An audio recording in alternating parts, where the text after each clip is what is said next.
The 1966 Beatles album Revolver is loaded with incredible songs. One of the most underrated tracks on the album would definitely be She Said, She Said. It was one of many songs credited to John Lennon and Paul McCartney. However, the song was actually only written by Lennon with some help from George Harrison.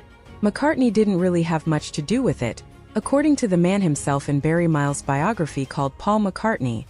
Many years from now, Paul McCartney even said that She Said, She Said is one of the rare instances in which he didn't play on a Beatles song. So what happened? According to McCartney, it started with some creative differences he had with the band shortly before they recorded it. He did participate in the first takes for the song, but McCartney did not contribute to the final recording at all. Why didn't Paul McCartney play on She Said, She Said? Paul McCartney has always been known as the perfectionist of the Beatles.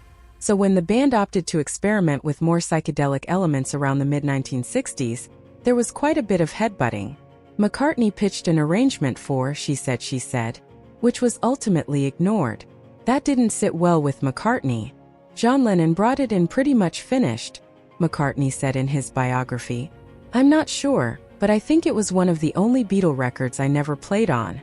I think we'd had a Barney or something and I said, oh, f*** you. And they said, well, we'll do it. I think George played bass. Harrison did indeed play a Burns bass for various Revolver sessions. However, there's no confirmation that he played bass on She Said, She Said. Some music historians believe that McCartney taped a bass track before storming out of the studio. The argument led to McCartney walking out of the studio as the remaining members of the band recorded She Said, She Said. It was the last track to be recorded for Revolver and closed out the session on a sour note.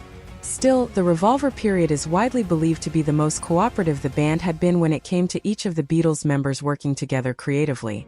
But one can't deny that there was a serious shift in energy between Lennon and McCartney at the time. Some believe it was marked by Lennon's use of LSD and McCartney's refusal to try it. Who knows what really happened?